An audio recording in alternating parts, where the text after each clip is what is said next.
जब तक हमारा मैक्स शुरू हो रहा है तब तक हम हमारे पास देखो कितना छोटा सा बनाया था मैंने।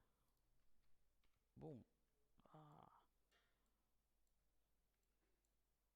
तो हमने गन्स भी अपडेट कर दी हैं और गन्स का जो सब डिवीजन लेवल है वो थोड़ा कम था। राइट। तो अगर पास से देखेंगे गन्स को तो we got detail rusty crusty guns. बाकी ये अपडेटेड वाला नहीं है क्योंकि अपडेटेड वाला मेरे घर पे रखा हुआ है 1234 नाम से। तो ये एक्स डबल एक्स नाम से है तो ये इतना ही है। इसमें ज़्यादा डिटेल्स नहीं है, टेक्सचर डिटेल्स। सो अब हमें भी ये चीज़ क्रिएट करना होगा। मैंने ये पहले मैक्स में अचीव किया था, मैक्स में बनाया था, बट अनफॉर्चुनेटली फाइल करप्ट हो गई तो उतना ज़्यादा मेरे पास बोलते हैं ना डेडिकेशन लेवल नहीं था कि मैं फिर मैक्स में दोबारा बना पाऊँ। तो फिर मैंने उसको जी ब्रश में बना लिया। ऐसा घूमता रहेगा। ठीक। सो अभी हम इसका बैनर चेंज कर रहे हैं क्योंकि वॉर हैमर आप लोगों ने देखा होगा। देखे हो ये गेम, देखे हो ये वाला गेम?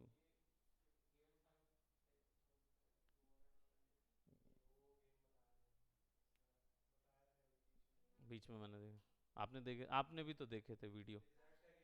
ब्लिजर्ड का गेम था। और एक समय था कि इस गेम ने सबसे अधिक गेम मतलब कॉपी सेल आउट का रिकॉर्ड बनाया था थ्रू आउट द वर्ल्ड। इसकी करीब 20 लाख कुछ कॉपीज बिकी थी उस समय पे। 200 मिलियंस तक पहुंच गए थे लोग। और वो उस समय तक बोलना चाहिए काफ़ी समय तक, करीब करीब 8-10 साल तक वो रिकॉर्ड होल्ड करते रहे।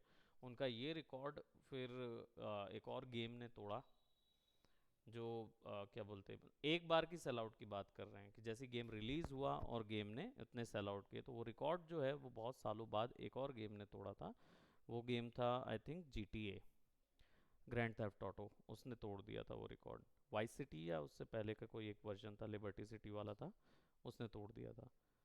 फिर बाद में तो फिर GTA ने रिकॉर्ड बनाए हैं सारे के सारे। अभी भी रिसेंट टाइटल होल्डर जो हैं वो हैं grand theft auto 4।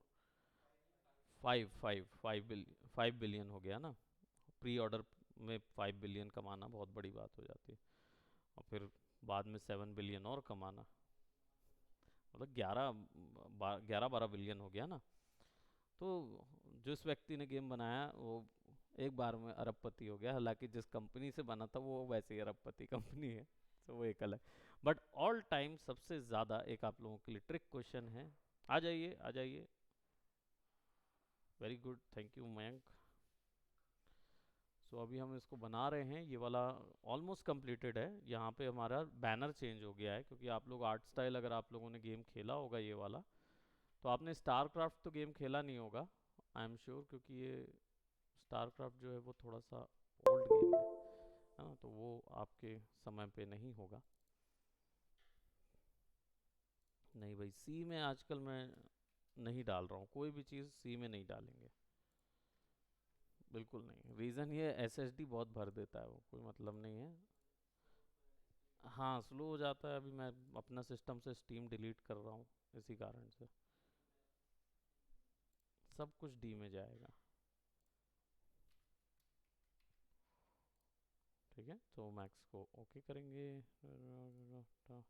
Download consist of multiplier at least one file is missing और has not been downloaded yet. उसको बुलाना कि वो पूरा का पूरा डाउनलोड कर, कॉपी करके दे।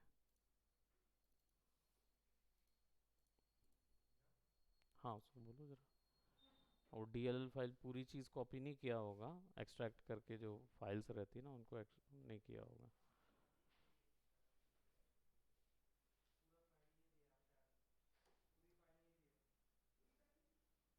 Error, it is showing error, file missing error is there. हाँ, there might be some other files also along with this one. Copy that in this portion. But what happened? Why it is not?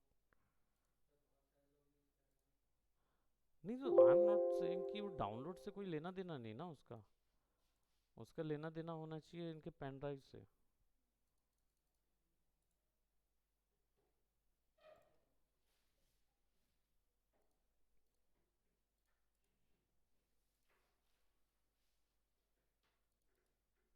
want to access the pen drive.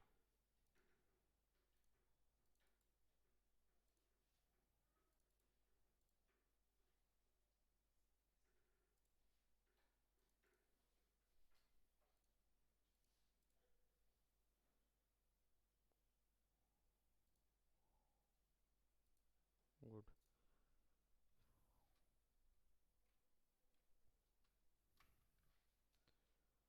Task manager, file, run new task, explorer dot exe.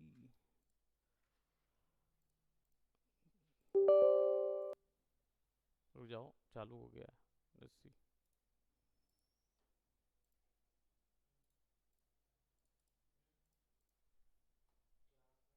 Class में, हाँ हाँ हो गया है, देखते हैं, अभी चालू नहीं हुआ वो, तो देखते हैं उसमें क्या। Find someone else's pen drive also and copy the whole thing in that pen drive and bring it to me. So if there is an issue, we're going to resolve that. Come, Jasprit, come,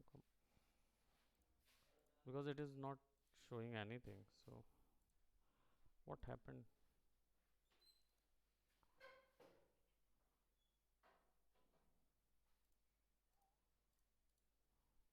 Let's copy this one, put it on D.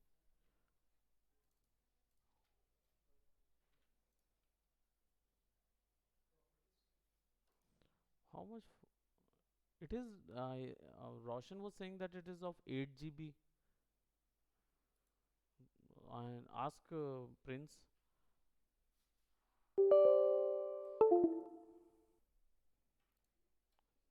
We need D program file software.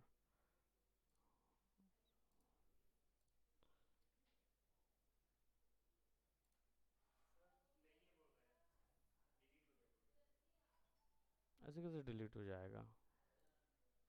बोलना ढूंढ के लाओ भाई कहीं से भी। ले जाओ ले जाओ ले जाओ, snatch it. Okay, I have already snatched that. Yes. Okay, and okay. Yeah, product download consists of multiple file, at least one file is missing, so we're not gonna stand that. Jasprit के पास है, max तो रखा हुआ था just. हाँ, अरे तो ले आते ना। हाँ मैं भी तो वहीं से कर रहा हूँ, लेकिन प्रॉब्लम ये है कि थोड़ा सा टाइम ले रहा है, 7 घंटे बोल रहे हैं। और हमारे प्रीवियस सिस्टम पे जो मैक्स की फाइल्स थी वो सारी डिलीट हो चुकी हैं, क्योंकि हमारे पास नया सिस्टम आ गया है। So we are managing that. हमारे सर के पास भी कोई दूसरा पॉइंट नहीं है। चलिए देखते हैं, कुछ करते हैं इसका हम लोग।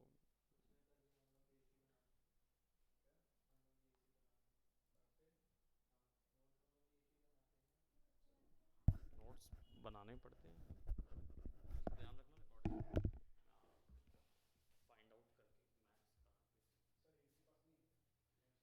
सीजन सर क्या बोलूँ, एडी 3D एक्सपर्ट हैं, लेकिन 3D सॉफ्टवेयर नहीं रखते।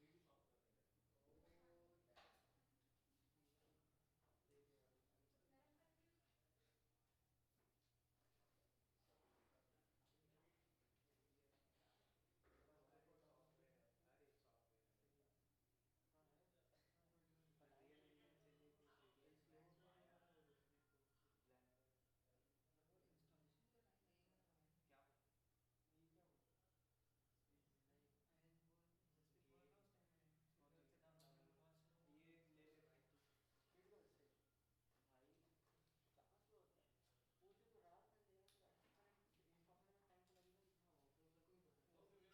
install no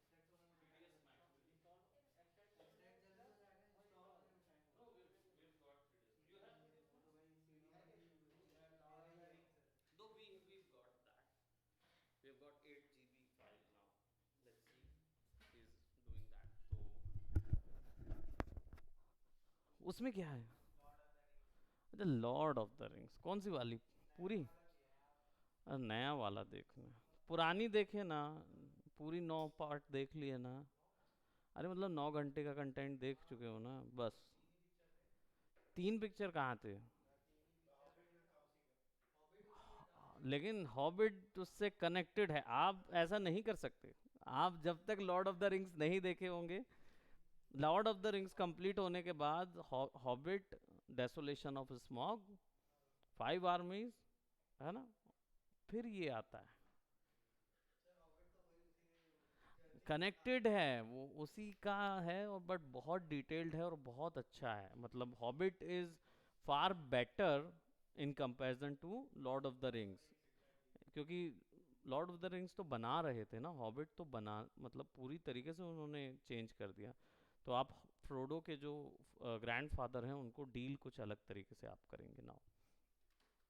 ओके, सो जब तक हमारा सॉफ्टवेयर अब फाइनली वहाँ हो रहा है तो देखते हैं कि 8 GB वाला कंटेंट कैसा चलेगा। बट उससे पहले कुछ क्वेश्चंस पूछते हैं, आप लोगों को जानने ज़रूरी हैं आपके 3ds मैक्स के लिए, राइट? 3ds में सबसे पहले, व्हाट इज़ 3D? कितना पुराना और सड़ा सा क्वेश्चन है, what is 3D? 3 dimensional object, तो इसलिए 3D ऑब्जेक्ट लिखता मैं। 3D क्या होता है? 3 डायमेंशंस होते हैं, right? Only 3 dimension. What are 3 dimensions?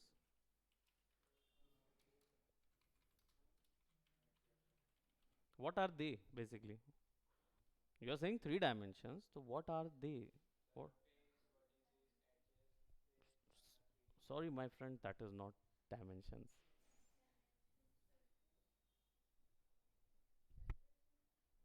आगे आगे।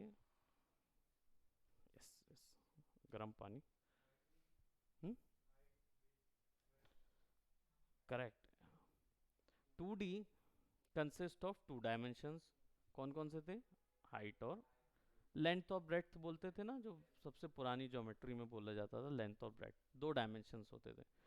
3 डायमेंशंस में क्या ऐड हुआ? Height, right. वेट, विड्थ ना, विड्थ बोल रहे हैं, वो डेप्थ हाइट के ही कारण आया। जो हम विड्थ बोल रहे हैं वो डेप्थ हाइट के ही कारण, that's why it's a 3 dimensions. अब 3 डायमेंशनल ऑब्जेक्ट का मतलब ये होता है कि आप एक ऑब्जेक्ट को इन तीनों वैल्यूज से क्रिएट या जनरेट कर सकते हो, या फिर इन तीनों वैल्यूज से देख सकते हो। जब आप इन तीनों वैल्यूज से किसी ऑब्जेक्ट को देखते हैं तो क्या होता है, आप उसके चारों ओर उसकी इमेजरी क्रिएट कर सकते हैं। ठीक है, अब एक और क्वेश्चन है जो सबसे कॉमन है, what is a 3D software? बहुत ही सिंपल क्वेश्चन है, फिर धीरे धीरे से एकदम से बढ़ा दूंगा मैं क्वेश्चन क्वेश्चन का स्तर बढ़ा दूंगा। क्योंकि ये याद रखो, अभी असेसमेंट टेस्ट होने वाले हैं, तो थोड़े समय बाद फिर ये क्वेरी आएगा पेपरों में, आपके पास एग्ज़ाम आएगा। सब्जेक्टिव बनाने का सोच रहे हैं। अब आप लोग अगर चीटिंग करेंगे तो सब्जेक्टिव बनेगा, अगर चीटिंग नहीं करेंगे तो ऑब्जेक्टिव बना देंगे। बस आपको टिक करना रहेगा कौन सा है, ठीक है? देखिए क्या होता है, वो इनको ही बोले थे कोई एग्ज़ाम की ज़रूरत नहीं है, कुछ पढ़ने की ज़रूरत नहीं है, बिल्कुल भी नहीं। उसके बाद ऐसे नहीं, एक्चुअली इसमें सब्जेक्टिव ऑब्जेक्टिव दोनों हैं। तो वो डिपेंड ये करता है, वो बैंक बन रहा है, क्वेश्चन बैंक रहता है, उसमें से निकलते हैं तो वो क्वेश्चंस आएंगे। क्यों भाई, आप डर क्यों रहे हैं? पढ़ाई नहीं किए क्या? हाँ, अरे तो अच्छी बात है, एग्ज़ाम देना अच्छी बात होता है, अनलेस आप पास हो रहे हो तो, है ना? हाँ, और क्या, तो 15 मार्क्स से निकाल देंगे। मैं कुंजी बेच दूंगा तुम लोग 20 20 वाली 20 रुपए की कुंजी आती ना, वो बेच दूंगा। What is the 3D software? क्योंकि ये एक 3 डायमेंशन, 3 डायमेंशनल फिगर्स बनाते हैं, इनको क्या बोला जाता है? इसका एक टेक्निकल टर्म होता है। नहीं, मैश नहीं।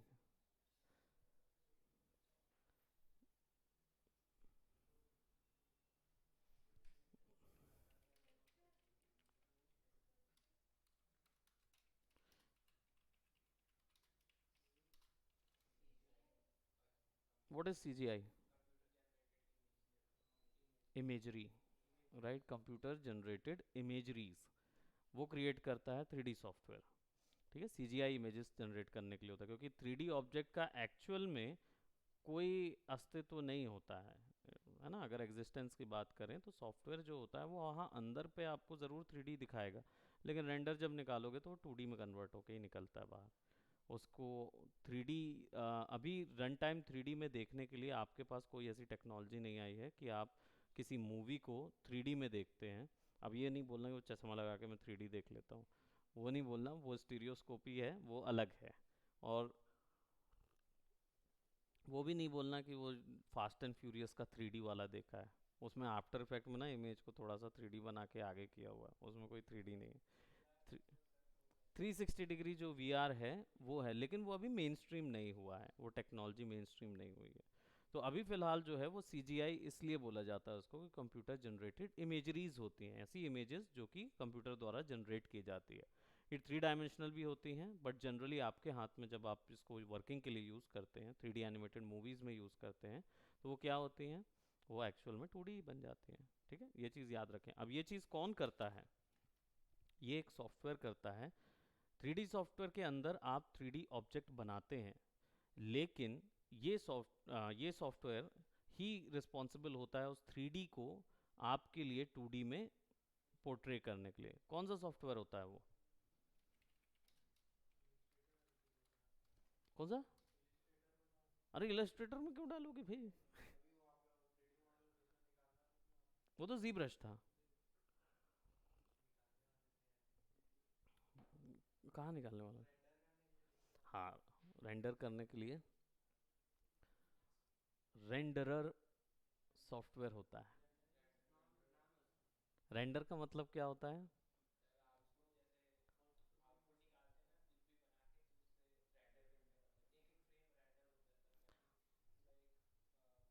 एनिमेशन तैयार होता है, या ऐसा बोला जाए, आपके पास पेंसिल होती है, पेंसिल से ड्राइंग करते हो, ड्राइंग करके उसकी शेडिंग करते हो, शेड करने के बाद उसमें कलर करते हो। आप क्या कर रहे हो, पेंसिल से रेंडरिंग कर रहे हो। स्केच रेंडर करते हो, स्केच बनाते हो। शेड करते हो तो शेडिंग रेंडर कर रहे हो। कलर करते हो तो कलरिंग रेंडरिंग होती है। ठीक है, यही चीज़ें 3D सॉफ्टवेयर भी करता है, उस सॉफ्टवेयर को बोलते हैं रेंडरर। ठीक है, तो it's a software that renders images for other purposes, है ना, बाहर के लिए या शो पर्पसेस के लिए या मूवीज़ वगैरह के लिए यूज़ करने के लिए रेंडर इमेजेस तैयार करनी होती है। ठीक है, अब यहाँ तक तो चलो क्लियर था कि भाई रेंडर सॉफ्टवेयर कौन से, कुछ मेजर रेंडरर सॉफ्टवेयर के नाम बता सकते हैं? क्योंकि मुझे लग रहा है कि जसप्रीत 3D में थोड़ा सा इंडल्ज हुए हैं, आप भी थोड़े से 3D में इंडल्ज हुए हैं। आप बिल्कुल नहीं, आप बिल्कुल नहीं, आप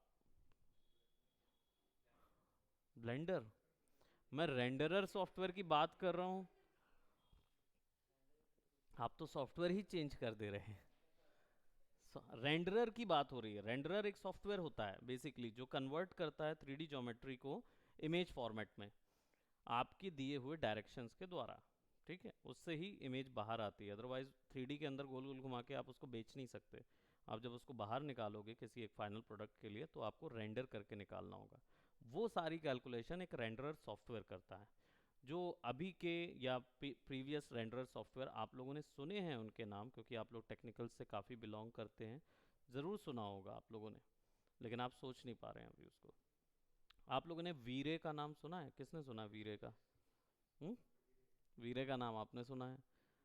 वीरे, आपका जो आप लोग जो न्यूज़पेपर में बिल्डिंग्स देखते हो ना, जो 3D बिल्डिंग्स बनी होती हैं, वो रियल तो होती नहीं है, तो उसको 3D मतलब ओरिजिनल आउटपुट पे निकालने के लिए वीरे का यूज़ किया जाता है। 3ds मैक्स में वीरे यूज़ किया जाता है इन ऑर्डर टू आर्किटेक्चरल रेंडरर्स।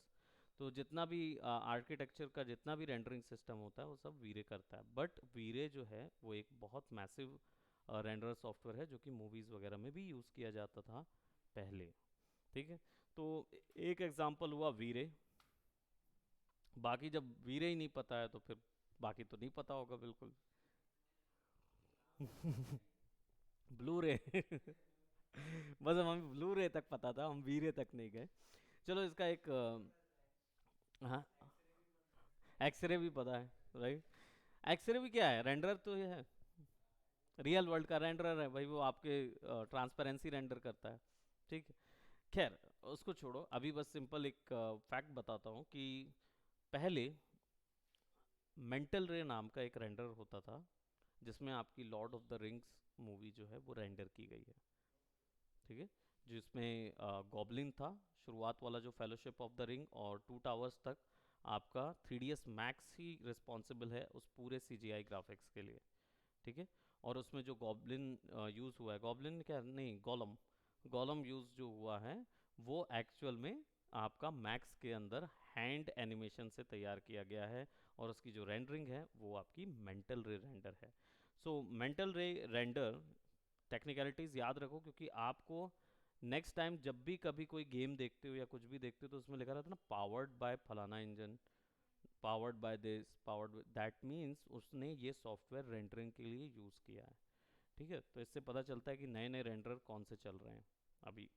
ठीक है, तो वीरे मेंटल रे जो था वो डोमिनेंस में था उस एरा के, तो जितने भी सीजीआई वर्क उसने किए किए, कौन सी कंपनी का था आपको पता है? जनरली रेंडर सॉफ्टवेयर कौन सी कंपनी के होते हैं? एनवीडिया, एनवीडिया ही निकालता है इसको। ठीक है, एनवीडिया जो है वो आपके रिस्पॉन्सिबल होते हैं मेंटल रेस के लिए। रिसेंटली क्या हुआ कि कुछ 2017 के बाद से ऑटोडेस्क का टाई अप एनवीडिया के साथ टूट गया, और एनवीडिया के पास मेंटल रे था जो कि ऑलरेडी डोमिनेंस में था। तो ऑटोडेस्क ने क्या किया, अपना खुद का एक रेंडरर जनरेट किया, जो कि अब वो सारे के सारे रेंडर्स का एडवांस रूप है, मैं पापा नहीं बोलूँगा, एडवांस रूप है सारे सारे रेंडर्स का एडवांस रूप है। ठीक है, और उसने सारी परिभाषाएं जो रेंडरिंग की थी ना, जो पूरी, पहले क्या था, एक एक वैल्यू को आपको बताना पड़ता था। रेंडरिंग प्रोसेस के दौरान होता क्या है मालूम है, आप बताते हो कि शेडो कितनी पड़नी चाहिए, रिफ्लेक्शन कितना पड़ना चाहिए, शेडर जो है वो कितनी इमेज या लाइट कैल, मतलब 3D ऑब्जेक्ट कितनी लाइट ग्रैस्प करे, कितनी लाइट छोड़ दे, ये सारी वैल्यूज़ पहले बतानी पड़ती थी। अभी जो है अर्नोल्ड आया है, अर्नोल्ड, अर्नोल्ड का मेंटल रे नहीं है, अर्नोल्ड और वीरे, अर्नोल्ड का वीरे वर्जन भी आया है, और अर्नोल्ड भी चल रहा है जो कि मेंटल रे वर्जन पे बेस्ड है। ठीक है, ये जो लाइटिंग सिस्टम है, ये जो रेंडरिंग सिस्टम होते हैं, ये पूरे के पूरे ये रिस्पॉन्सिबल होते हैं हाइपर रियलिस्टिक इफेक्ट के लिए। यानी कि जितना भी आप देखते हो ना सुंदर सुंदर इमेजरीज, वो रेंडरिंग का कमाल होता है, सॉफ्टवेयर का नहीं। सॉफ्टवेयर केवल 3D ज्योमेट्री बनाने के लिए यूज़ होता है, फिर उसके ऊपर में जितना काम होता है वो सब रेंडरिंग का होता है, तो जो ब्यूटिफिकेशन को जितना क्रेडिट देते हो वो सारा रेंडर सॉफ्टवेयर को जाता है। ठीक है, अब इसके बाद एक और टेक्निकल क्वेरी आता है कि आपने सुना है XYZ, जिसने 3D यूज़ किया है वो बता सकते हैं, XYZ ये क्या होते हैं? एक्सेस होते हैं। ठीक है,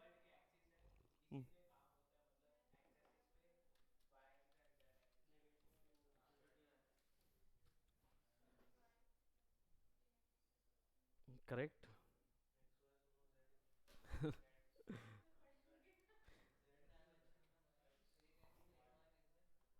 XYZ एक हाइट का, एक लेंथ का, एक विड्थ का। Y, x, Z,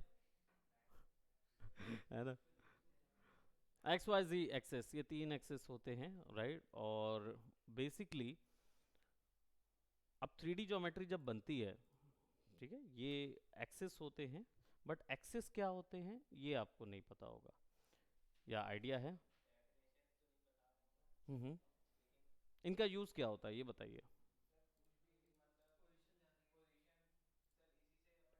very good, बिल्कुल करेक्ट आपने पकड़ा इस चीज़ को, कि डेफिनेटली ये पोजीशन जानने के लिए होते हैं।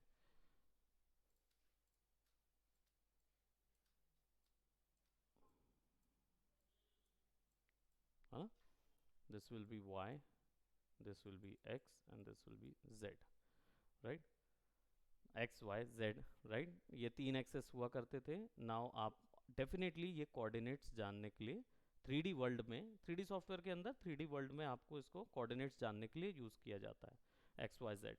नाउ एक और सिंपल क्वेश्चन है, बहुत ही सिंपल। कैसे कैसे पता चलता है कि ये ऑब्जेक्ट एक्स वाई जेड में यहाँ पे रखा हुआ है? न्यूमेरिकल वैल्यूज होती हैं, यानी कि आपको एक यूनिट मेजरमेंट चाहिए होगा। वो यूनिट मेजरमेंट कौन सा होता है?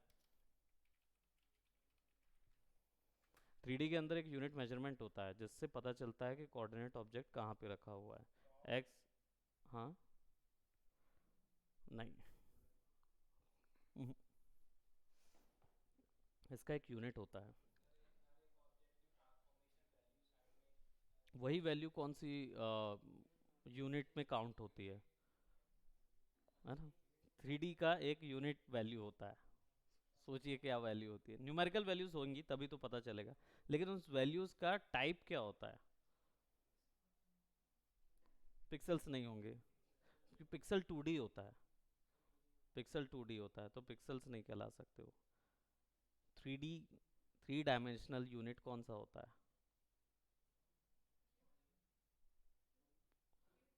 क्यूब नहीं, क्यूब तो ऑब्जेक्ट हुआ ना, जो जनरेट हुआ था। 3 डायमेंशनल मतलब क्यूब है, लेकिन क्यूब की हाइट कितनी होगी वो कैसे काउंट करोगे? फीट में काउंट करोगे, रियल वर्ल्ड में अगर होगा तो फीट इंचेस इसमें काउंट करोगे कि इतने इंच का क्यूब है, 4 इंच का क्यूब है, राइट? लेकिन 3D वर्ल्ड में आप ये नहीं बोल सकते कि 4 पिक्सल का क्यूब है, ये नहीं बोल सकते आप, ठीक है? पॉलीगॉन नहीं होगा टेक्निकली, क्योंकि आप क्लोज हैं, आप सोच रहे हैं, आप सही सोच रहे हैं, बट आप वहाँ पे अभी नहीं आए हैं। आई डोंट नो आप लोगों ने ये यूनिट सुना है कि नहीं सुना है, लेकिन कोडिंग में ये यूनिट यूज़ होता है। 3 डायमेंशनल कोडिंग्स में ये यूज़ होता है। प्रोबेबली आपके नॉर्मल कोडिंग्स में भी आपको ये बताया गया होगा। ये होता है वेक्टर, है ना? वेक्टर एक यूनिट है ना? तो वेक्टर यूनिट जो होता है इसमें एक्स वाई जेड कैलकुलेट होता है, तो जो नंबर आप ट्रांसफॉर्मेशन वैल्यू में डालते हो वो वेक्टर वैल्यू होता है। ये काम कहाँ पे आएगा? जब आप कोडिंग करेंगे, सी की, सी प्लस प्लस की, या फिर किसी भी सॉफ्टवेयर की कोडिंग करोगे, सबके अंदर वेक्टर वैल्यूज होती हैं, ठीक है? तो वेक्टर डाटा टाइप है, बोल सकते हो वेक्टर डाटा बता के उसकी एक्स और वाई जेड कैलकुलेशन कर सकते हैं हम, ठीक है? नाउ देखो वो भूल तो नहीं गया है कॉपी करके? पता चले वो बैठ के बात कर रहा है और हम लोग यहाँ पे थ्योरी जप रहे। Tell him to, no no no, it is there, stop recording option is currently available. हाँ वो चेंज हो गया है इसमें। हाँ, yeah classes going on, it is going to be end by 5 o'clock। It is a longer version. Yeah, thank you thank you.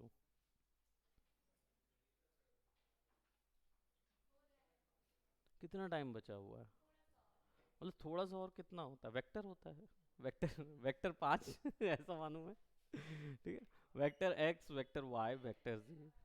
तो बाहर चले गए, तो अभी कौन बैठा है वो जो देख? हाँ तो उनको देखने बोलिए भाई। पता नहीं वो बकवास सी पेन ड्राइव है कोई यूज कर रहा है। ओके, तो अभी तक हमने जो अमूमन बात सीखी इसमें से वो ये थी कि भाई 3D सॉफ्टवेयर्स क्या होते हैं, CGI इमेज क्या होती है। दूसरी चीज़, एक्स वाई जी एक्सेस के बारे में आपको पता है, वेक्टर्स के बारे में आपको पता चल गया कि एक यूनिट मेजरमेंट होता है जो इन सब वैल्यू को इंडिविजुअली कैलकुलेट करता है। आइए आइए, यस, डन। तो मतलब हो गया था 2 मिनट पहले। थो हाँ, 8 GB, 8 GB, I don't care what ever it is. ठीक है, इसको कॉपी कर लेते हैं ताकि जल्दी से जल्दी वो हमारे,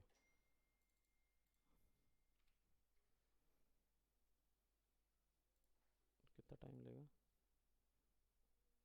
7 मिनट और लेगा, फिर हम इंस्टॉल करके उसका बेसिक इंटरफेस समझ लेंगे।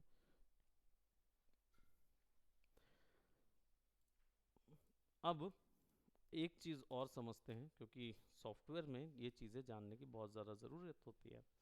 3D ज्योमेट्री में XYZ से कोऑर्डिनेट्स पता चलते हैं। हर एक पॉइंट, हर एक एलिमेंट कहाँ रखा हुआ रहता, वो सब XYZ कोऑर्डिनेट से पता चलता है। ठीक है।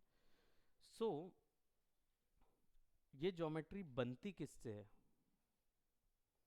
3D ज्योमेट्री, आपको पता तो है कि उसमें वेक्टर कोऑर्डिनेट्स बता दिए जाते हैं कि यहाँ से यहाँ कनेक्ट करो, यहाँ से यहाँ कनेक्ट करो, यहाँ से यहाँ कनेक्ट करो। ठीक है। एक पॉलीगॉन बनाने के लिए आप उसको चार तरफ से कनेक्ट करते हो, लेकिन वो बनती किससे है? वो कौन सा प्रोडक्ट होता है जिसके थ्रू एक 3D ज्योमेट्री बनी होती है? हम्म, आपने पहली बार में करेक्ट उत्तर दिया था, ये वाले में थोड़ा सा गड़बड़ हो गया। पहली बार में आपने बोला था 3D मैश। मैश होता है जो कि आपका मेन 3D ऑब्जेक्ट बनाता है। जो स्किन होती है 3D ऑब्जेक्ट की, उसको मैश बोला जाता है। तो मैश के अंदर,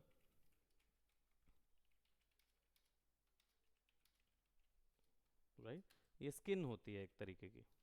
बट आंसर ये स्किन मत लिख के आना, इस पे थोड़ा सा एक्सप्लोर कर लेना कि व्हाट इज 3D मैश। इसका पूरा टेक्निकल आपको मिल जाएगा, पता होना चाहिए। क्यों? क्योंकि 3D मैश के अंदर कुछ प्रॉपर्टीज होल्ड होती हैं जिनका यूज़ किया जाता है। ठीक है। कौन कौन सी वो प्रॉपर्टीज हैं?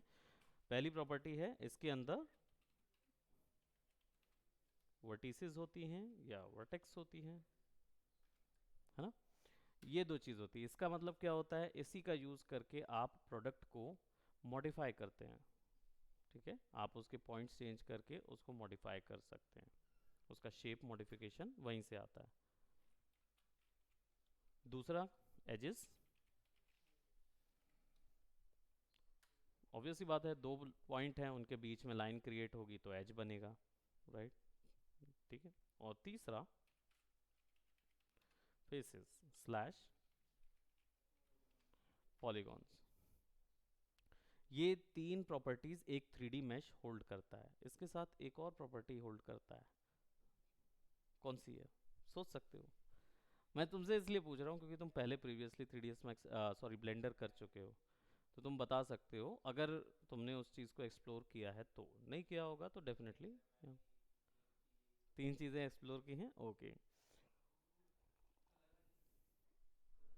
वो तो आप वर्टेक्स, एजेस और फेसेस में भी डाल सकते हो। वो कलर वैल्यू इसमें सेक्शन अलग हो जाता है, वो आपका टेक्सचरिंग में आता है। ये मॉडलिंग का क्वेश्चन पे आता है अभी फ़िलहाल। यहाँ पे आप सेट नहीं कर सकते कि कलर वैल्यू क्या होगी, वो अथॉरिटी आपको अलग मिलती है। डेफिनेटली स्किन के अंदर कलर्स तो होंगे, शेडर होंगे, रिफ्लेक्शन होगा, तो वो एक बहुत बड़ा पोर्शन है जो हम बाद में डिस्कस करेंगे। लेकिन इसकी जो बोलना चाहिए स्ट्रक्चरल जो इसकी प्रॉपर्टीज़ हैं, उसमें वर्टेक्स, एजेस और फेसेस तीन प्रॉपर्टी होती है। चौथा एक प्रॉपर्टी होती है जिसको बोलते हैं टेसलेशन। सुने टेसलेशन का मतलब? करेक्ट। ये जो बात इन्होंने कही है, ये रियल वर्ल्ड में टेसलेशन को एक्सप्लेन करता है कि आप सरफेस के ऊपर में कितनी सरफेस ऊपर है, कितनी सरफेस नीचे है, इसको मापने के लिए टेसलेशन करते हैं। आप 3D ज्योमेट्री में जब आपको कर्व बनाने होते हैं, ज्योमेट्रिकल कर्व बनाने होते हैं, तो टेसलेशन का यूज़ किया जाता है। उसके अंदर यानी कि पॉलीगॉन जो है उसको डिवाइड कर दिया जाता है बीच में एक और एजिस के द्वारा। ठीक है। तो टेसलेट होगी जब ज्योमेट्री में हम टेसलेशन करेंगे, तब आपको वो भी क्लियर होता जाएगा। ये प्रॉपर्टीज़ पता होनी चाहिए क्योंकि आप सॉफ्टवेयर्स को कमांड आपने करना है, सॉफ्टवेयर आपको कमांड ना करने पाए। ये इसीलिए तो बेसिकली लर्न कर रहे हैं इसको, है कि नहीं? तो अपनी मर्जी का आर्ट वर्क तैयार करने के लिए हमको सारी प्रॉपर्टीज़ याद होनी चाहिए और बाय हार्ट याद होनी चाहिए। 3ds मैक्स की, मैक्स की नहीं, माया की, हर एक 3D में यही चीज़ कॉमन है, ये सब जगह है। ब्लेंडर में भी टेसलेशन होगा, विदाउट उसके 3D ज्योमेट्री बन ही नहीं सकती। ये चीज़ होता है। 2 मिनट बचा है बस, 2 मिनट, 2 मिनट। अब बात करते हैं, इतनी सारी चीज़ों के बारे में तो हमने बात कर ली है। अब एक सिंपल सा क्वेश्चन, गेमिंग पीसी और डेवलपमेंट पीसी, दोनों में अंतर क्या होता है?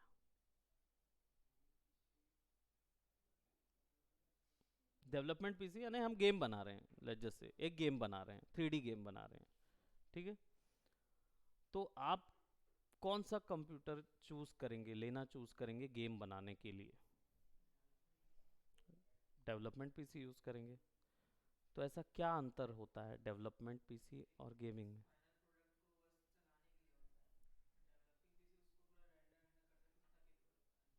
करेक्ट है, बट क्या स्पेक्स हाई है? अगर मैं बोलूं आपको कि दोनों की स्पेक्स बराबर है, तो कौन सा डेवलपमेंट के लिए आप जाओगे? स्पेक्स बराबर है, तो भी आप डेवलपमेंट पीसी के साथ जाना पसंद करेंगे? तो डेवलपमेंट पीसी के साथ अगर आप जा रहे हैं, दोनों के स्पेक्स बराबर, दोनों में 16 GB है, दोनों में प्रोसेसर है, दोनों में सेम लेवल का प्रोसेसर है, सेम चीज़ का है, तो फिर आप गेमिंग में क्यों, मतलब गेमिंग और इसमें अंतर क्या हुआ फिर? है, इसलिए पूछ रहा हूँ कि कुछ सोचे। 3D ज्योमेट्री, आप फोटोशॉप यूज़ कर रहे थे, आप लोग सबने यूज़ किया, आपने देखा कि फोटोशॉप कौन सी मेमोरी यूज़ करता है आपके सिस्टम की? टेम्पररी मेमोरी बेस्ड सॉफ्टवेयर है वो, टेम्पररी मेमोरी सेव करता है पूरे टाइम, तो अगर रैम अच्छी नहीं हुई आपके पास तो सॉफ्टवेयर अटकेगा, है ना, लैग करता है, क्रैश होगा, नहीं चल पाएगा। वैसे ही जब आप वीडियो एडिटिंग या वीएफएक्स लाइन में जाते हैं ना, तो सारे सॉफ्टवेयर जो हैं वो रैम बेस्ड सॉफ्टवेयर होते हैं। आपकी रैम तगड़ी होनी चाहिए, वो रन टाइम में पूरी चीज़ें करके दिखाएंगे। लेकिन जहाँ प्रॉब्लम आती है कैलकुलेशन की, जहाँ कैलकुलेशंस होती है, millions of billions of calculation करनी होती है, तब वहाँ पे आपको डेवलपमेंट पीसी लगता है। डेवलपमेंट पीसी का अंतर क्या होता है? डेवलपमेंट पीसी का जो कोर होता है, कोर प्रोसेसर होता है, वो स्ट्रेंथ होती है। कोर हमेशा स्ट्रेंथफुल होना चाहिए डेवलपमेंट पीसी का। 3D जो सॉफ्टवेयर्स हैं वो कम्प्लीटली कोर बेस्ड होते हैं, तो आपका कोर और ग्राफिक कार्ड दोनों ही चीज़ें टॉप लेवल की होनी चाहिए। वाह, और क्रैक नहीं होना चाहिए ना भाई।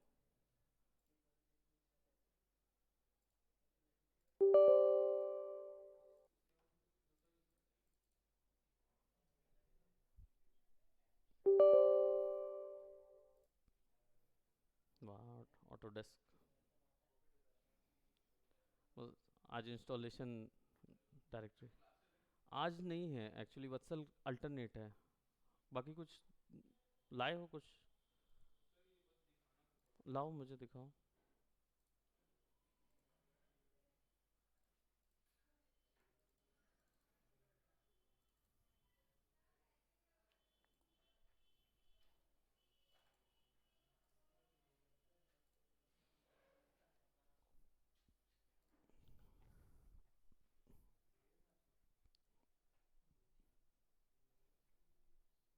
क्यों? यही वाला है? अच्छा, ये जो इंस्टॉल हो रहे हैं। ओके। हम्म। लेकिन इसमें ना देखो, इसको ऐसा बनाओ, ऐसा तना भर दिखना चाहिए, इतना स्केल कर दो। बच्चे को किधर दिखाओगे तुम?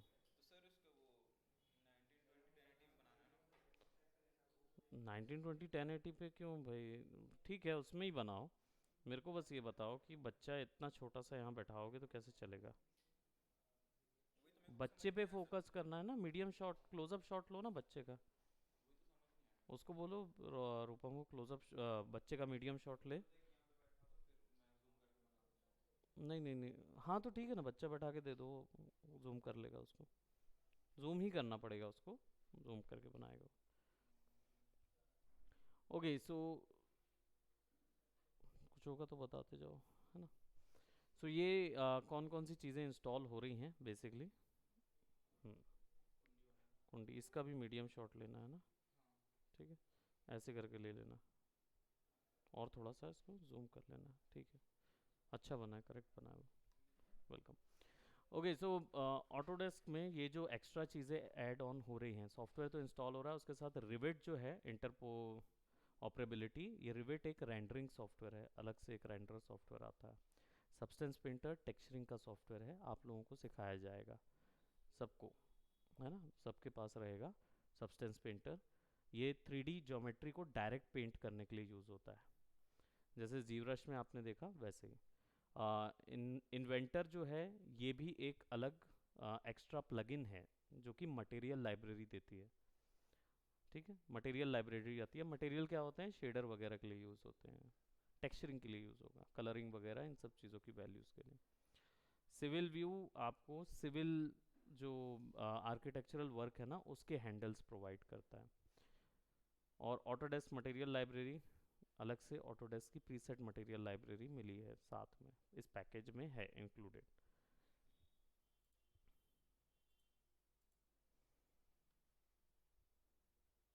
बाकी सब इंस्टॉल होता ही रहेगा क्या? नहीं नहीं, वो तो हो जाएंगे, वो एक्चुअली साइड के हैं ना। सीरियल नंबर क्या है ऑटोडेस्क का? यूनिवर्सल सीरियल नंबर जानते हैं आप?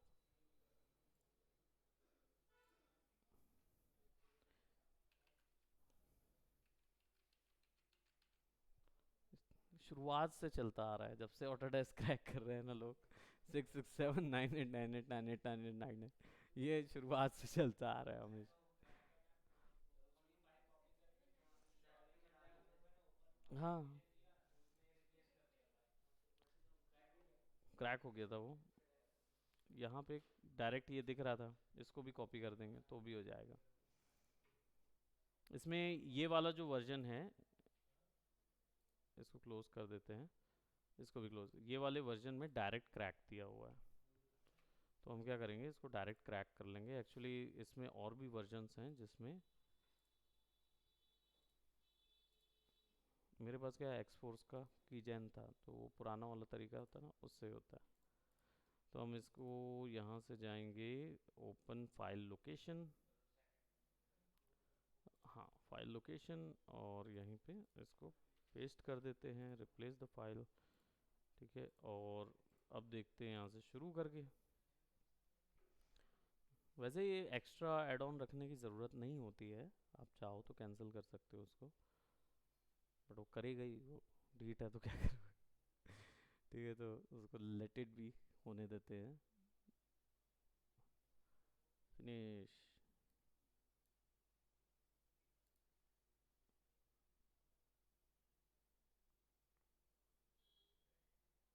हाँ ठीक है ना, फिनिश कर दिया ना भाई। ओके ओके, सो चलिए मैक्स में चलते हैं, और 3ds मैक्स को, वाह, तो आपको क्या लगता है मैक्स बना लेगा ये?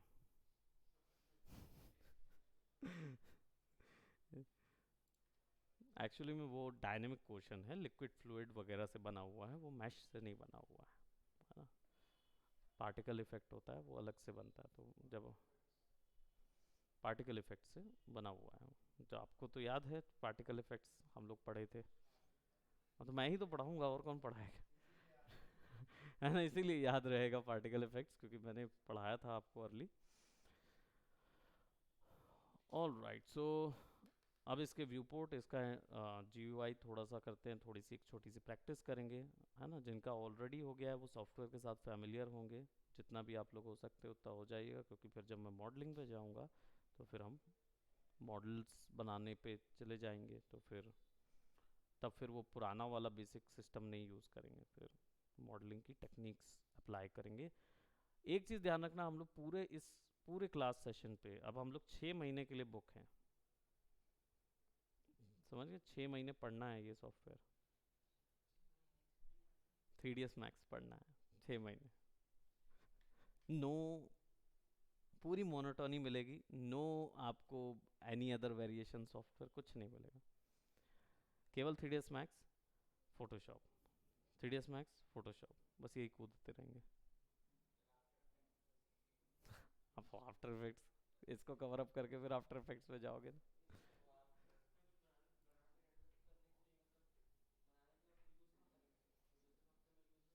हाँ, इसका किसी भी सॉफ्टवेयर में निकाल सकते हो, नहीं तो इसका ओबीजे फाइल निकाल के स्केच फैब में डाल के फेसबुक में घुमाते रहना, बड़ा मजा आएगा।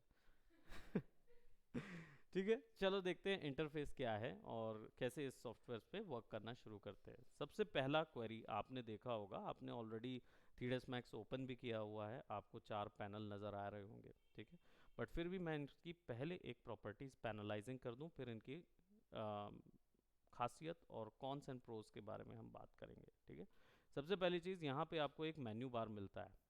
मेन्यू बार होता क्या है, फोटोशॉप में क्या था और यहाँ क्या है? एग्जैक्टली सॉफ्टवेयर की संपूर्ण जानकारी यही मिलेगी। इसको डिवाइड भी उसी वे में किया गया है। ये सॉफ्टवेयर केपेबल है 6 फील्ड के वर्क करने के लिए। 6 फील्ड के वर्क कौन कौन से 6 फील्ड के वर्क होते हैं? Modelling, texturing, lighting, rigging, animation and dynamics. ये तीनों 5 चीज़ें ये करता है। और याद रखें 2000s के एराज में ये सॉफ्टवेयर जो था वो टॉप एट इट्स पीक में था, प्राइम में था, क्योंकि माया तब तक आया नहीं था, है ना। एग्जिस्टेंस में माया वैसे तो आ चुका था, लेकिन माया एक अलग सॉफ्टवेयर था, वो अलग चीज़ के लिए यूज़ हो रहा था, बाद में उसको इंडस्ट्री ने ऑप्ट की। लेकिन मैक्स जो है वो सिंस द स्टार्ट डोमिनेंस है। यही सॉफ्टवेयर जो है वो gaming engine, 3D gaming engines की शुरुआत इसी ने की थी। इसी की एक प्लगइन थी जी मैक्स, जिसमें गेम इंजन बने थे, और आपका यूनिटी भी इसी का सोर्स कोड यूज़ करता है। ऑल राइट, सो इसके बाद यहाँ पे आपको कुछ छोटे से ऑप्शंस मिल रहे हैं, राइट। सब कैटेगरी ऑप्शन बार जिसको बोला जा सकता है। बेसिकली ये बार जो है, इसमें कोई टूल्स की सेटिंग कोई कुछ नहीं होगा जैसा आप फोटोशॉप में देखते थे। यहाँ पे बेसिकली आप इन सेक्शंस पे काम करने के लिए आपको कुछ टूल चाहिए हैं, वो आपको यहाँ से मिलेंगे। ठीक है, मेजरमेंट के टूल्स यहाँ पे सारे अवेलेबल होते हैं। 3D सॉफ्टवेयर का काम जो वर्कफ्लो होता है ना, वर्कफ्लो थोड़ा अलग होता है 2D सॉफ्टवेयर से। 2D सॉफ्टवेयर में क्या होता है, आपको रेंडरिंग करने की ज़रूरत नहीं पड़ती कि फाइनल आउटपुट कैसा नज़र आएगा, ये चीज़ आपको देखने की ज़रूरत नहीं पड़ती, क्योंकि एज इट इज़ आपके कैनवस में वो वहाँ बना रहता है, ड्रॉ होता रहता है। लेकिन 3D सॉफ्टवेयर में आपको हर बार बार बार रेंडर करने की ज़रूरत पड़ेगी, ताकि आपको पता चले कि आपका ऑब्जेक्ट एक्चुअली कैसा नज़र आ रहा है। ठीक है, तो ये सारी प्रोसेसेस जो हैं वो यहाँ से कंट्रोल होंगी, सेकेंड बार से। ठीक है, इसके बाद आपको मिलता है एक रिबन। ये रिबन होता है, और वही वैल्यूज़ मॉडलिंग के लिए कुछ स्पेशल टूल्स चाहिए हैं, वो टूल्स यहाँ से मिलेंगे। सिलेक्शन करने के लिए कुछ टूल्स चाहिए हैं, ऑब्जेक्ट पेंटिंग के लिए यानी कि टेक्सचरिंग करने के लिए ये तभी आएगा जब हमारा सब्सटेंस वाला जुड़ा रहेगा। तो हमने सब्सटेंस डाला इसलिए दिख रहा है, अदरवाइज आपको ऐसे ऑप्शंस नहीं मिलेंगे। अब सिलेक्शंस में पॉपुलोइट में हम लोग जाएंगे। ये बेसिकली डायनेमिक का सेक्शन है, जब आपको ढेर सारी भीड़ बनानी हो, ढेर सारे लोगों की भीड़ बनानी हो, कीड़े मकोड़े जो भी चीज़ें एक्स्ट्रा आपको देनी हो, वो सारी वैल्यूज़ यहाँ से कैलकुलेट होती है। ठीक है, तो खैर वो देखेंगे आगे जब हम लोग जाएंगे, तो वो भी क्रिएट कर रहे होंगे। अब बारी आती है लेफ्ट तरफ के एक पैनल की। ये पैनल सिलेक्शन पैनल है। ठीक है, यहाँ से व्यू पोर्ट, ये जो पोर्शन है ना, इसके अंदर जो भी चीज़ होगी A to Z वो सब यहाँ नज़र आएगी। ठीक है, तो जो भी चीज़ होगी, चाहे वो आपकी आंखों के सामने है या नहीं है, कोई भी चीज़, वो सब यहाँ सॉर्ट में नज़र आएगी। तो अगर जो चीज़ नहीं भी दिख रही है वो भी यहाँ से सेलेक्ट कर सकते हो। अभी फ़िलहाल कुछ नहीं है इसलिए खाली है। ठीक है, इसलिए वो खाली नज़र आ रहा है। राइट साइड में, सॉरी बॉटम में चले चलते हैं। बॉटम में देखो एक आपको पैनल नज़र आ रहा है, ये टाइमलाइन पैनल है। सिमिलरली जैसा फोटोशॉप में हम लोगों ने एनिमेशन के वक्त में देखा था, यहाँ पे भी एनिमेशन से रिगार्डिंग सारे टूल्स मिलेंगे, सब के सब। ठीक है, राइट पोर्शन पे एक पैनल है जो कि 5 सेपरेट पैनल से जुड़ के बना हुआ है, ये कमांड पैनल कहलाता है। यहीं से सब काम होता है। मेजर काम जो है मैक्स के अंदर वो सब यहीं से होता है। छोटी मोटी ट्रिक्स, टूल्स वगैरह, टिप्स वगैरह जो होती है ना, वो इधर से कहीं से हो जाती है, बट मेजर काम जो है वो यहाँ से होता है। ये पूरे पर्पस के अकॉर्डिंग सेट है, इट इज़ केपेबल। काफ़ी अच्छा पैनल है, डायनेमिक है, देखेंगे। ठीक है, I am not selling that panel. अब देखो बाय डिफ़ॉल्ट आपके पास 4 पैनल्स ओपन रहते हैं। 3D के इन पैनल्स को बोला जाता है व्यू पोर्ट, इनको व्यू पोर्ट बोलते हैं। ठीक है, व्यू पोर्ट का मतलब क्या होता है, ये आपको चारों डायमेंशंस में, सॉरी तीनों चारों डायरेक्शंस पे आपको आपका ज्योमेट्री दिखाएगा। अब यहाँ पे आप देख रहे हो, यहाँ पे एक पैनल है, इनके नेमिंग यहाँ से पता चलती है। This is perspective view port, this is front, this is top, this is left. ठीक है, अब ये जो ज्योमेट्री आपको यहाँ पे दिख रही है, यहाँ पे जो भी चीज़ आपको दिख रही है, ये आपको क्यों पर्सपेक्टिव में नज़र आ रहा है और बाकी सब क्यों इसमें नज़र आ रहा है? क्योंकि इनके टाइप्स अलग अलग होते हैं। ये आपका 3D व्यू पोर्ट होता है जिसमें पर्सपेक्टिव एबिलिटी होती है, जो आपको पर्सपेक्टिव में ऑब्जेक्ट दिखाएगा, ठीक है। अदर्स जो होते हैं वो ऑर्थोग्राफिक व्यू पोर्ट होते हैं, इनमें पर्सपेक्टिव कभी नज़र नहीं आता, यानी आपको दूर जाता ऑब्जेक्ट फोर्थ शॉर्टनिंग के साथ छोटा होता हुआ नज़र आए, ऐसा नहीं होगा, ठीक है।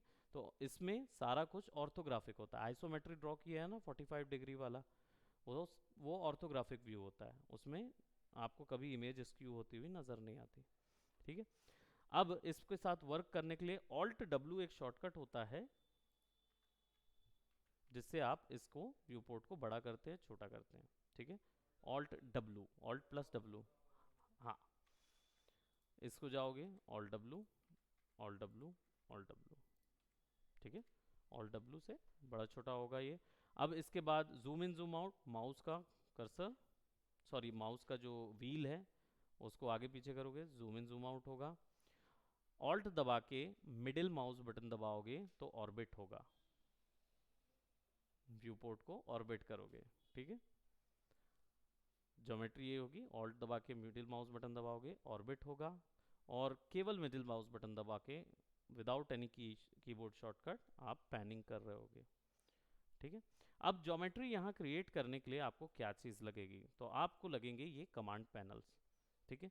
ये कमांड पैनल्स किस भाग में डिवाइडेड है? पहला है क्रिएट कमांड पैनल, यहाँ पे क्रिएट होगा कोई भी geometry, modelling, texturing, lighting, animation, जितनी भी चीज़ें हैं, सब चीज़ जो क्रिएट होगी वो सब चीज़ यहीं से मिलेगी, क्रिएट पैनल से। सेकेंड पोर्शन से मॉडिफिकेशन होगा, ये मॉडिफाई पैनल है, ठीक है। तो अगर जो भी चीज़ यहाँ से बनाओगे उसको मॉडिफाई करना होगा तो यहाँ से मॉडिफाई करोगे, ठीक है। बनाया, मॉडिफाई किया, अब बारी आती है उसके ओरिजिन की, तो अगर आपको उसकी और डेप्थ में जाके उसके ओरिजिन को चेंज करना है वो यहाँ से चेंज होगा। फिर इसके बाद रिगिंग क्वेश्चन,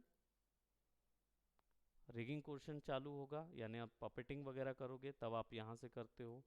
एंड देन उस ये भी रिगिंग के बाकी के ऑप्शंस नज़र आते हैं यहाँ पे।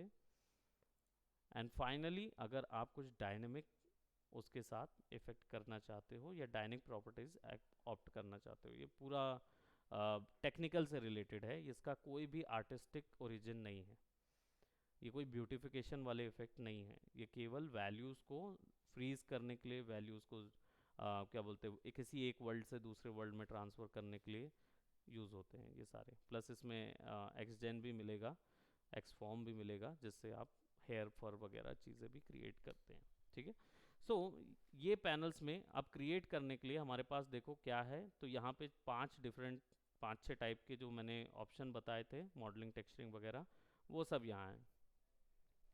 यहाँ पे आपको लाइट्स शेप्स मिल जाएंगे, लाइट्स मिल जाएंगी, कैमरा मिल जाएगा, डमीज़ मिल जाएंगे, डायनेमिक फिजिक्स इफेक्ट्स मिल जाएंगे, है ना, और रिगिंग के ऑप्शंस मिल जाएंगे क्रिएट करने के लिए। तो आपके पास सबसे पहले आप आओगे शेप्स ज्योमेट्री के ऊपर में, और ज्योमेट्री के ऊपर में आपको सबसे पहला स्टैंडर्ड प्रिमिटिव मिलेगा। अब देखो कितने सारे ऑप्शंस हैं, जब आप इसको क्लिक करोगे ना तो इसके अंदर इतने सारे ऑप्शंस हैं, और सबके अंदर कुछ ना कुछ कुछ ना कुछ कुछ ना कुछ नए नए पैनल्स होते हैं।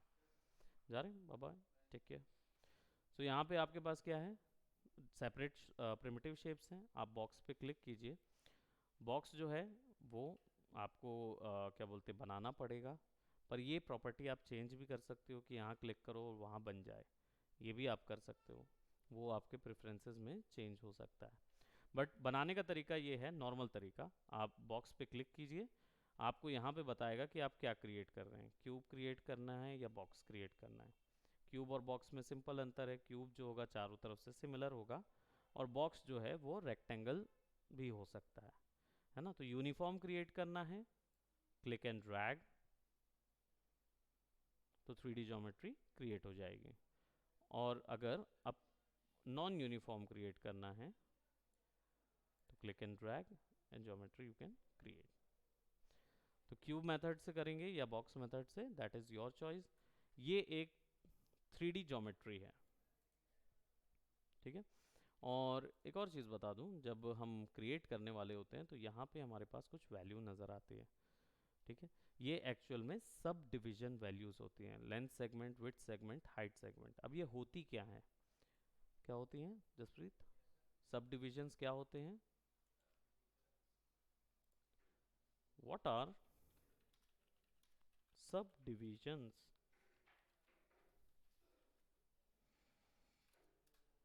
ये कुछ क्वेश्चंस हैं जो याद रखना, क्योंकि अगर यहाँ नहीं पूछा गया तो जॉब में तो पूछा ही जाएगा, क्योंकि वहाँ इन टेक्निकल टर्म्स के अलावा कोई और बात करेगा नहीं। कोई कोई ये नहीं बोलेगा कि अरे तुम यहाँ से ना तो कर्व कर दे, ऐसा वाला कर्व कर दे, ऐसा नहीं है ना। वो तुमसे बोलेगा कि यहाँ पे आर्क शेप डालना है। अब आर्क शेप डालना है तो कैसे डलेगा, वो आपको डिसाइड करना है। वो आर्क शेप भी नहीं बोलेगा, इसके अंदर उसका टर्म होता है फिलेट, तो वो बोलेगा फिलेट कर दे उसको। सो आपको पता ही नहीं रहेगा फिलेट क्या होता है, जबकि वो एक टर्म होता है आर्क क्रिएट करने का, है ना। तो चैम्फर, फिलेट, ये वाले जो शब्द है ना, ये यूज़ हो जाएंगे, ऐड हो जाएंगे इसके अंदर। ठीक है, chamfer you have already use, fillet is also there. Length segment, height segment, subdivisions. Basically subdivision का मतलब ये होता है कि एक ज्योमेट्री को डिवाइड करने के लिए जितने उसके अंदर पे डिविजन्स क्रिएट होंगे वो सब डिविजन्स कहलाएंगे। सिंपल सी बात है। अब अगर मान लो मैं यहाँ पे इसको बढ़ाऊंगा तो कुछ नहीं दिखेगा यहाँ पे, पहली चीज़। क्यों? क्योंकि हम क्रिएट पैनल पे हैं। अगर मैं इनकी वैल्यू दो दो कर दूं, जैसे 2 2 एंड 2, राइट, दो दो वैल्यू कर दिया मैंने, इसको क्यूब पे सेट कर दिया। दोनों शुरुआत में तो एक जैसे ही लगेंगे। क्यों? क्योंकि आपको ये शेड मोड में नज़र आ रहे हैं, इनमें शेडिंग लगी हुई है। इनको अलग अलग मोड्स में देखने के लिए आपको 1 से लेकर 9 तक के पूरे पूरे कीबोर्ड शॉर्टकट्स मिले हैं। दैट मीन्स 1 दबाएंगे ज्योमेट्री को, सॉरी, F1 से लेकर F9 तक। 1 मतलब वो माया में चले जाएंगे, तो F1 से लेकर, ठीक है। तो F1 में हेल्प मेन्यू आता है, मत जाना वहाँ पे। F2 में जाना, डिफ़ॉल्ट शेडिंग होती है F2 में, यहाँ से चेंज होता है वो। F3 में जाओगे तो वायर फ्रेम में होगा। अब देखो यहाँ पे कोई डिवीजन नहीं है, लेकिन यहाँ पे दो डिवीजन। अब यहाँ पे डिवीजन भले ही वैल्यू दो होती है, लेकिन डिवीजन 4 होता है, क्योंकि सब जगह दो वैल्यू क्रिएट की तो सब जगह 4 डिवीजन क्रिएट हो गया। ठीक है, F5, F6। अब ये जो चीज़ हो रही है ये आपको समझ नहीं आ रही है, लेकिन ये जब F5 दबाओगे और वापस से वायर फ्रेम मोड के बाहर जाओगे, डिफ़ॉल्ट शेडिंग में जाओगे, तो आप ऐसा होगा। ये आप मैनुअली भी यहाँ से सेलेक्ट कर सकते हो। इवन यहाँ पे एक्स्ट्रा कुछ इफ़ेक्ट्स हैं, ग्रेफाइट में देखना हो, filter effect, I think clay इसका जी ब्रश जैसा लुक देता है। ब्लेंडर में भी ऐसे कुछ आउटलाइंस नज़र आते हैं, राइट। बट यहाँ का जो डिफ़ॉल्ट चलता है वो ये रहता है। तो आपको वायर फ्रेम और ये भी देखना है। अब इन ज्योमेट्रीज में अगर कोई भी मॉडिफिकेशन आपको करनी है तो आपको मॉडिफाई पैनल में जाना होगा, सेकंड पैनल मॉडिफाई, और उस पैनल में जाके आपको वैल्यू बढ़ानी होगी। आप यहाँ से मैनुअली वैल्यू बढ़ा के उसका स्ट्रक्चर बेस तैयार कर सकते हो। ठीक है, अब ये जो मॉडिफाई पैनल है 3D मैश के अंदर, इन वैल्यूज़ को भी आप अपनी मर्ज़ी से मैनिपुलेट कर सकते हो। आप खुद की सब डिविजन वैल्यू अपनी मर्ज़ी से जनरेट कर सकते हो। ठीक है, बट वो थोड़ा सा ज़्यादा हो जाएगा, क्योंकि ऐड करने के लिए फिर हम एक्स्ट्रा इसमें मोड्स होते हैं।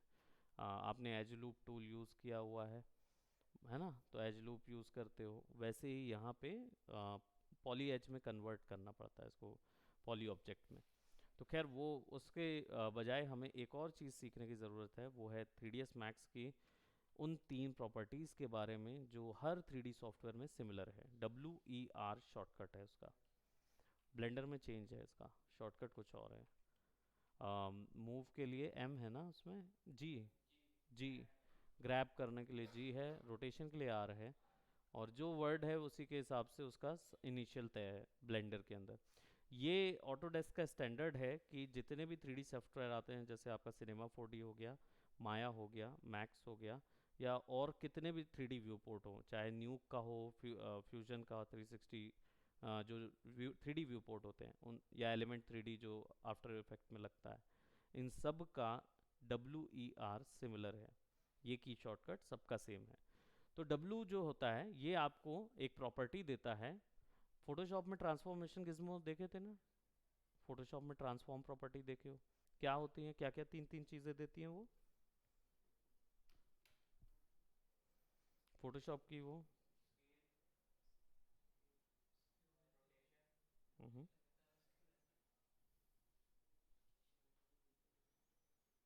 बिल्कुल करेक्ट थे आप लोग। स्केल, रोटेशन और मूवमेंट, मूव कराते हो। तो यहाँ पे भी WER, W से मूव, E से रोटेशन और R से स्केल, ये तीन प्रॉपर्टीज रहेंगी, ठीक है।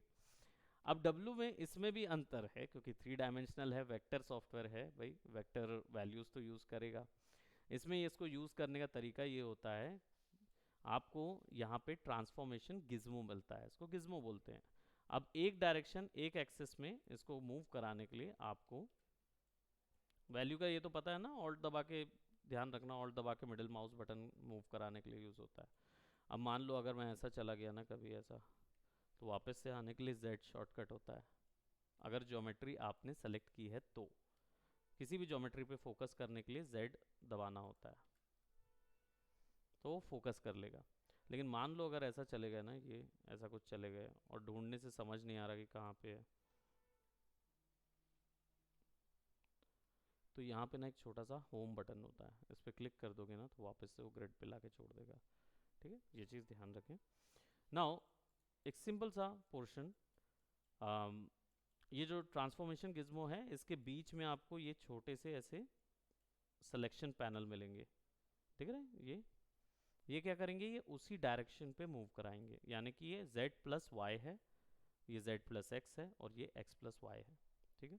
तो जब आप इसको मूव कराओगे तो एक ही वैल्यू, और ये वैल्यू कहाँ कैलकुलेट होती हुई नजर आएगी, यहाँ, ठीक है, यहाँ नजर आ रही है XYZ वैल्यू, ठीक है।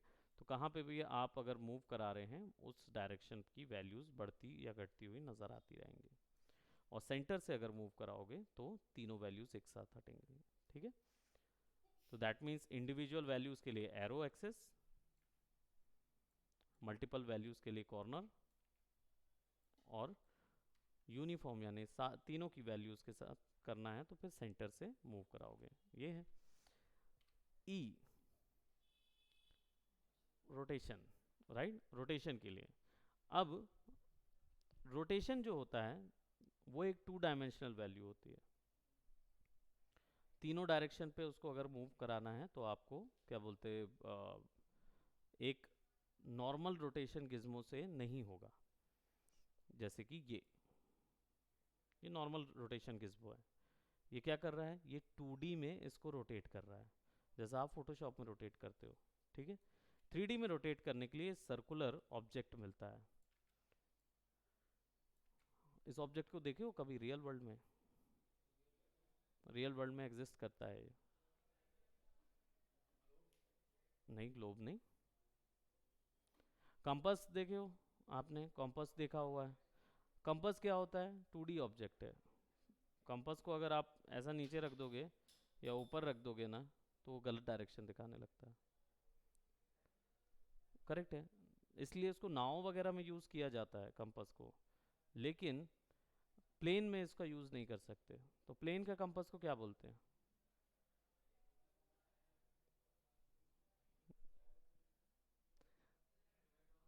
एक वर्ड होता है, क्योंकि ये सर्कुलर कंपास होता है, ये एल्टीट्यूड को कैलकुलेट कर लेता है। तो जब आपका प्लेन की नाक अगर नीचे भी होगी तब भी ये एक्यूरेट डायरेक्शन बताता रहेगा, आपका डायरेक्शन नहीं बिगड़ेगा, डायरेक्शन वही का वही रहेगा। आप इसी का एक टेक्नोलॉजी यूज़ करते हैं कैमरा फोटोग्राफी में, जिसमें कैमरा शेक नहीं होता, उसको लेके दौड़ते रहते हैं, क्या बोलते हो, यही गिम्बल कॉकपिट में लगा होता है, गिम्बल नाम होता है उस ऑब्जेक्ट का। तो ये जो रोटेशन ऑब्जेक्ट दिख रहा है ये ऑर्बिट गिम्बल है, ठीक है, रोटेशन गिम्बल है ये क्या करता है, ये आपको सब डायरेक्शन पे रोटेट करने के ऑप्शंस देता है। ठीक है, आप यहाँ से भी वो वैल्यूज चेंज कर सकते हो। और to be precise, hello, assignment नहीं आया आपका माया का? तो अभी बनाइए। Okay, I will be coming also. Good afternoon. ठीक है, सो ठीक है, अब ये वैल्यू यहाँ से भी दी जा सकती है, लेकिन इसके लिए यहाँ पे भी राइट क्लिक जब करेंगे, मैंने ये बताया ही आपको कि इस व्यू पोर्ट में बिहेव करने के लिए ये शॉर्टकट्स हैं। तो WER का ये शॉर्टकट है, come, yes you can take its, now I have installed it, so now I won't be needing your assistance anymore. Go, go. Right, go away, I don't need your assistance. Okay, so now you can see कि अगर मुझे accurate value डालनी है तो WER जब दबाऊंगा तो देखो यहाँ पे हाईलाइट होते जाते हैं। ठीक है, टूल्स यहाँ हाईलाइट होते हैं। तो जब इन पे मैं राइट क्लिक करता हूँ ना, तब ये एक्यूरेट वैल्यू पे ट्रांसलेट मूव वगैरह हो सकते हैं यहाँ से। और एक एब्सोल्यूट वर्ल्ड है और ऑफसेट वर्ल्ड है। इन वर्ल्ड के बारे में डिस्कशन करेंगे, काफ़ी बड़ा टॉपिक है, अलग वे में भी डिस्कस करेंगे, ज़रूरी नहीं है सारी चीज़ें एक दिन में सीखे। ठीक है, सो WE, और ये समझ में आया गिम्बल का। ठीक है, यहाँ पे ये जानने की ज़रूरत इसलिए होती है क्योंकि 3D वर्ल्ड के लिए अगर आप लोकल से इसको इसको ऐसा समझो ना कि प्लैनेट होता है अर्थ, सूरज के चारों ओर घूमता है, राइट, और खुद में भी घूमता है। तो कौन सी दो प्रॉपर्टीज होती हैं? रोटेशन और रेवोल्यूशन, राइट। एक रिवॉल्विंग होता है और एक रोटेशन, राइट। तो rotating around the world, that means you are rotating around the world in a two-dimensional space. Revolution will be from inside. आप अपने ही ऑर्बिट में घूम रहे हो, वो आपका रिवॉल्यूशन होता है ना। चांद को क्या बोलते हैं? इट्स प्रोबेबली रिवॉल्यूशन किसी ऑब्जेक्ट के चारों ओर घूमने को बोलते हैं, और रोटेशन जो होता है वो इनसाइड में रोटेट हो रहा है, तो वाइस वर्सा। दैट मीन्स अगर हम यहाँ से इस प्रॉपर्टी को यूज़ करते हैं तो यानी हम अपने ऑब्जेक्ट की लोकल वैल्यू से उसको घुमा रहे हैं, वो अंदर से घूमेगा, ऐसा समझो, अंदर से गोल गोल घूमेगा, या लोकल वैल्यू से घूमेगा, समझ सकते हो, तो लोकल वैल्यू, राइट। फोटोशॉप में हम लोग एंकर पॉइंट सेट करते थे, बस वही पॉइंट पिवट पॉइंट कहलाता है जो वो बोल रहे हैं, है कि नहीं? और इसमें 7 डिफरेंट टाइप्स ऑफ व्यूज़ भी मिलते हैं। ये सारी स्पेसेस हैं 3D स्पेसेस, तो इसलिए मैंने बोला इसको हम लोग बाद में डिस्कस करेंगे, काफ़ी लंबा टॉपिक है कि नहीं? इसमें बहुत बड़े बड़े एंगल्स मिलते हैं। सो इसके बाद तीसरा आता है आपका Bezier handle, transformation Gizmo, orbit, gimbal और बेजियर हैंडल। ये 3 चीज़ें होती है। नाम फैंसी हैं, काम भी फैंसी हैं इनके, क्योंकि जनरली बाकी में जाओगे ना तो एक सिंगल डायमेंशनल टूल्स मिलते हैं, बट मैक्स में ये टूल्स थोड़े से ज़्यादा इन्हेंस होके मिलते हैं। सो हाँ, इससे स्केल नहीं, बेजियर स्केल होता है। अब स्केलिंग और बेजियर स्केलिंग में अंतर क्या होता है? पहली चीज़ तो देखें बेजियर स्केल क्या होता है, जब आप एक्स करेंगे तो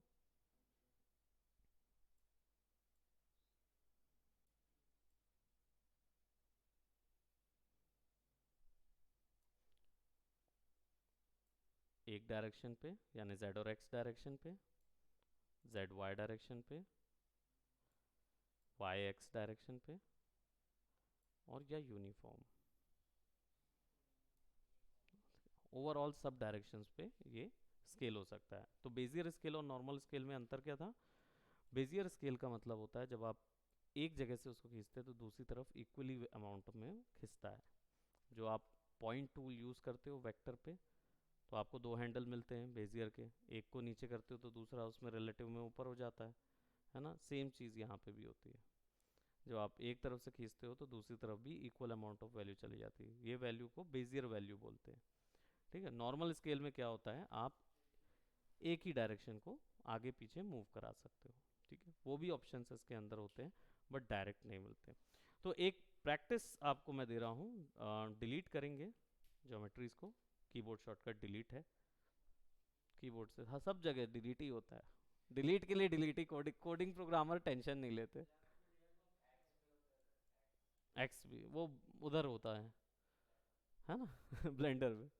हाँ, क्या बोल रहे हैं? कहाँ पे दिख रहा है आपको?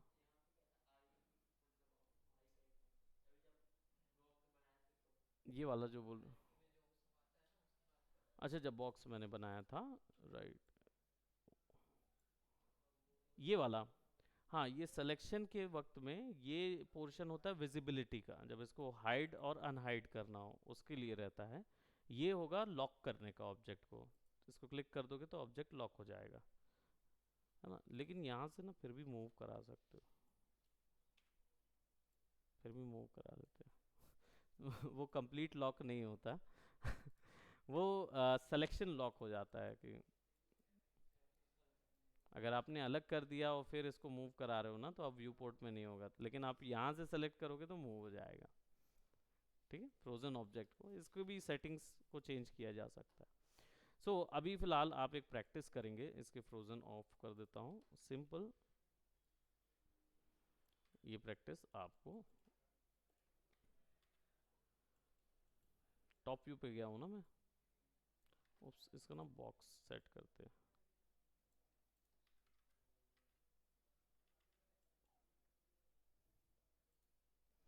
ज्योमेट्रीज को कॉपी करने के लिए शिफ्ट ड्रैग होता है। शिफ्ट करके ड्रैग करना, कॉपी पूछेगा, एक ही कॉपी बनाना है। कितनी बनाना है? 5 नहीं, एक। ओके। अब एक चीज़, इसमें बहुत सारे ऑप्शंस हैं, वो बाद में उसको डिस्कस करेंगे। कॉपी, इंस्टेंसिंग और रेफरेंसिंग तीनों अलग अलग चीज़ें होती हैं, तो तीनों का क्या यूज़ होगा वो अलग अलग काम आएगा।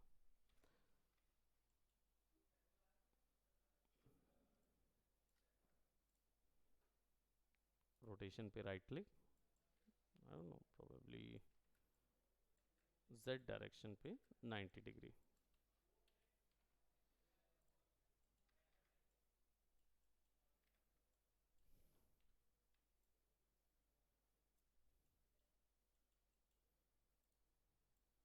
थॉर्न बना दे रहा हूँ मैं, थॉर्न।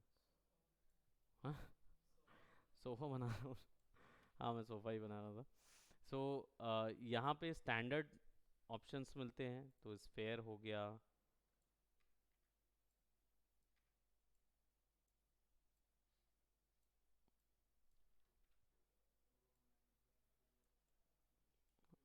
स्केल कर दिए।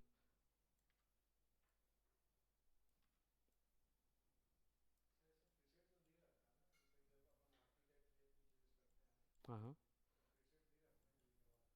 प्रीसेट्स भी मिलते हैं इसमें, सब मिल जाता है आपको।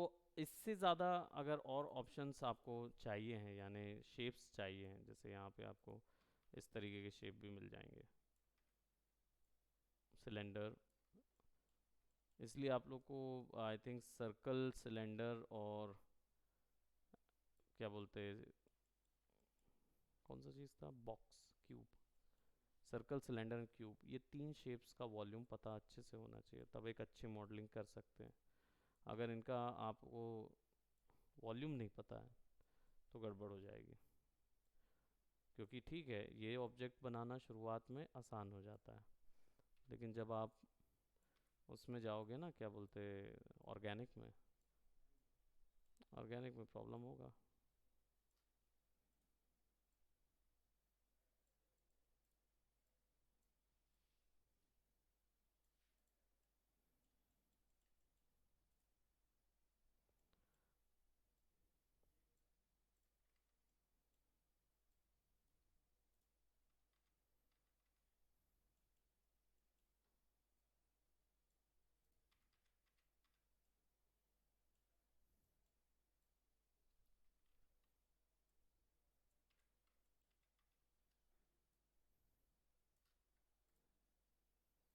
कंट्रोल दबा के दोनों को सेलेक्ट करेंगे।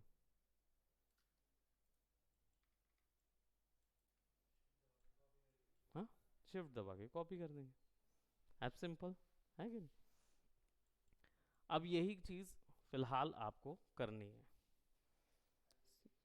For the first class interface के। ये छोटी चीज़ करनी है, इसको करके देखो। फिर इसका क्या बोलते, क्लिक कर करके मेरे को भेजते जाना। इसका असाइनमेंट ऐसे सबमिशन नहीं होगा जैसा सबमिशन पर क्लासेस बेसिस पे फोटोशॉप करते आ रहे थे, अब ऐसा नहीं होगा। अब ये टाइम लगेगा ना इसको करने में, क्योंकि आप अभी फ़िलहाल तो हमने छोटा मोटा बना दिया।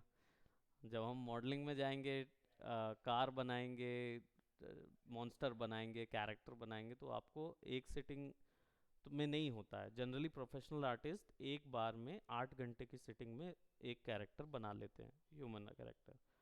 लेकिन आप लोग अभी फ़िलहाल न्यू हैं, तो आपको कम से कम 3 दिन 1 हफ्ते का मैं एक्सपेक्टेशन लगा के बैठूंगा। ठीक है, तो 1 हफ्ते में कैरेक्टर या 1 हफ्ते में कोई भी आउटपुट करेक्ट करना है। इवन जो आप लोगों के फोटोशॉप के वो वर्क ख़त्म नहीं हुए हैं ना, असाइनमेंट्स देने हैं। ठीक है, वो सोचना नहीं कि वो चला गया वो, क्योंकि वही कॉन्सेप्ट्स हम 3D में बनाएंगे। आप 3D में, जिसने होटल चूज़ किया है बनाने का, वो 3D में होटल बनाएगा। जिसने व्हीकल जिसको दिया गया था, वही वो व्हीकल बनाएगा, है ना। शॉप, अभी भी ऑर्गेनिक फोटो बैच नहीं मिला है मेरे को। जो आदमी बनाए थे, गोकू बनाए थे। कॉल ऑफ ड्यूटी का तो भेजो, है ना। क्योंकि ऑर्गेनिक फोटो बैच में थोड़ा सा ना बनाओ, अभी बनाते जाओ, उसको कवर अप करो, क्योंकि उसमें ना मॉन्स्टर्स वगैरह, स्टाइलाइज कैरेक्टर्स बहुत अच्छे बन के निकलते हैं फोटो बैचिंग का। तो प्रॉबेबली होगा तो किसी एक क्लास में definitely I show you. Okay, so that's it for today. Okay, bye bye, take care, it's been quite a while. हमने 1 घंटे 17 सेकेंड 17 मिनट की क्लास ली है।